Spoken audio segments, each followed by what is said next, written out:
Welcome to Table and Well and our collabs. We are so excited to be on this journey with you. So, what we want to do in this video is that we want to give you a little insight to some of the language and the concepts and the practices that you're going to hear about in our collabs. And so, today, what we're going to talk about is check in. Yeah, check-ins. So what is a check-in? It's a very simple practice that we do actually in a lot of different things that we do here at Table and Well because it's so dynamic for being such a simple tool. We simply go around in what we call rounds, and everyone takes a turn and shares just one or two emotions that they're feeling present in that meeting that day. So it could be a really high emotion, or it could be a heavier emotion, and all are welcome at the table. That's part of the practice that we do is we bring our full selves to the table, and we often finish with the thought of I'm all in, meaning that regardless of how I'm showing up today, I'm here to be with you just as I am. And the practice of a check-in is all of us practicing to be together with you just as you are. So it's both a give and take in that. So the simple practice of it is I will share one to two emotions of how I'm feeling, and then I'm going to give a 30 to 45-second explanation as to why that might be. We don't go into super complicated stories, and because we do share, and everyone gets time to do that. So that's the simplicity of it, and we use a tool called Sachet. So you'll notice in the tools here on the website that there is a tool called a sachet or a feeling wheel, and there's 5 simple emotions. So 6 simple emotions. Yes. Okay, 6. 6. So they're scared, angry, happy, excited, tender. Forgot sad. Sad. Sad. So sachet, remember, S-A-S. Sad, angry, scared. Happy, excited, tender. There we go. That's it. This is what we do, y'all. Yep. But the funny part is the reason why I don't remember all 6 is because there's actually a really dynamic piece to the tool that we share, and there's lots of different emotions underneath those. We actually joke that the 4s on the Enneagram get to choose more than 2 because we need them all. And the words that we provide do really help us get deep down into how we're feeling. So why in the world do we talk about feelings, and why do we do this practice? Well, one of the main reasons, there's 4 reasons why we do this. I think the first one, and probably one of the most important ones, is that we spend so much time not even knowing how we feel ourselves, that we are so disconnected from what I'm feeling in every moment, that we want to make sure that when we come to the collab, when we come together as a group, that we all are aware of what we're bringing to the table in this moment. So that we're all connected and we are connected with ourselves. That's the big one. It also helps us to show empathy or practice empathy. So if somebody checks in, we're happy, sad, when we weep with those that are weeping, we rejoice with those that are rejoicing. So we want to be able to do that. So it really connects us together, which is actually one of the other reasons why we do it. Not only are we connecting now to ourselves, but we're connecting one to another by being honest about where we are in that moment. And then, like you said, practicing empathy together by just the practice of showing up one for another. It's not a practice we get very often. And it's honestly probably one of the relational skills that we most struggle with. Is when people have feelings, then we have feelings about their feelings, and then crap, what do we do? What do we do? So part of what we do in this check-in round, the whole point is we're going to practice showing up for one for another, regardless of how each person shows up that day. So even if I'm having a down day and you're having an up day, can I show up for your up day? And if you're having an up day, can you show up for my down day? And you know, what does that look like to practice that together? And how we do that is we practice joy. It allows us, the check-ins help us to practice joy. And so we define joy as the experience of the deep knowing that someone's glad to be with you no matter what.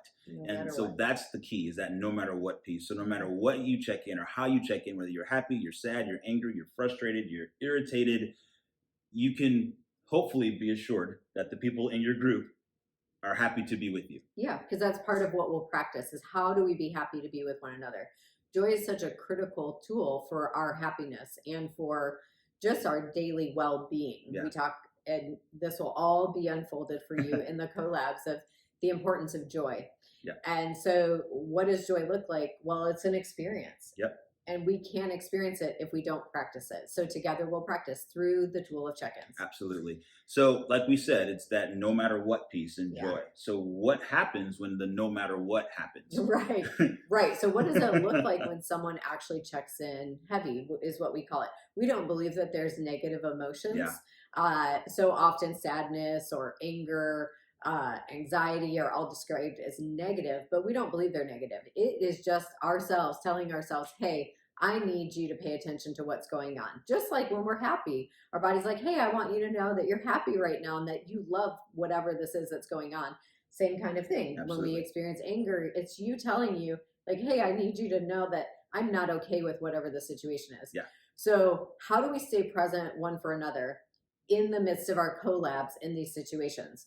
Well, the things that we don't do is we don't jump in and we don't give advice. No. We don't offer, we don't start praying. We don't start telling people what we think.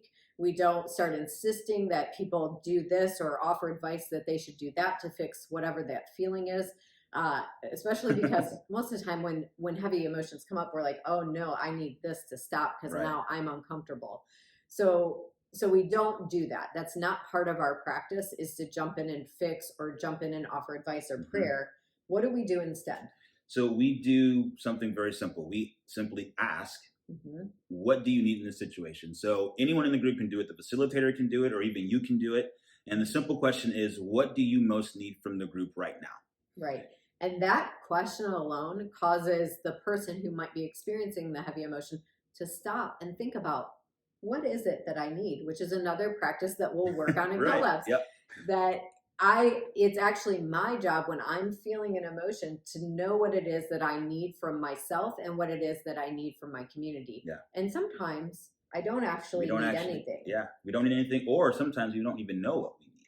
That's true too. So we have to give some options. Right. So what are the options that we give in the group? So there's a couple. There's about 4 that we give regularly. So it'd be, what just be with you right now. Do you need us to just be with you in this moment? Continue on with our usual rhythms, but do you just need us to sit with you in this emotion? The other one would be, do you need us to pray for you? And that could be pray right now, or that could be, or do you just need us to pray as we think about you during the week? And again, continue on with our rhythms. Some people may feel like, no, I really need to know that and listen to people speak to God about me and about my situation, and maybe hear what he has to say about it. And some people may say, no, that makes me really uncomfortable. That's not something I want right now. Or maybe I don't have trust in the group to do that with me right now. So if you could hold me in prayer though through the week, that would feel like a lot of strength and encouragement to me. And there is no wrong answer. No, there isn't.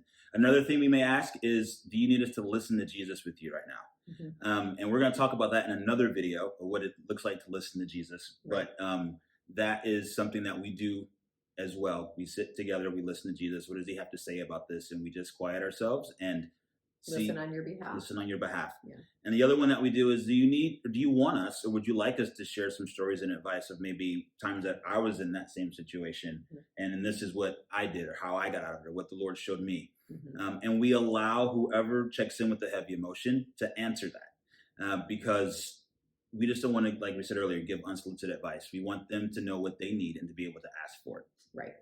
And there might be a ton of wisdom at the table, but they're not in a space to want that. And that's absolutely okay. So we just leave space. We'll ask the questions. Would you like any of these 4 things from the group right now? And it's the whole group that gets to give feedback.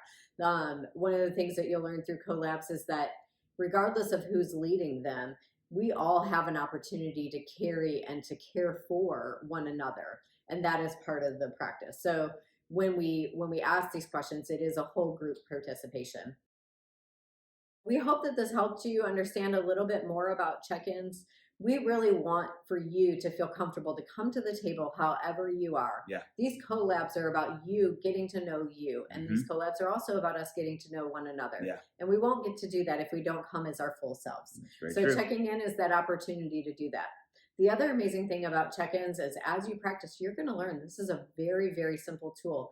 And we've seen it duplicated over time and again in families and in marriages, in companies, where this simple practice and rhythm can be used in a lot of different places and really help develop and deepen community.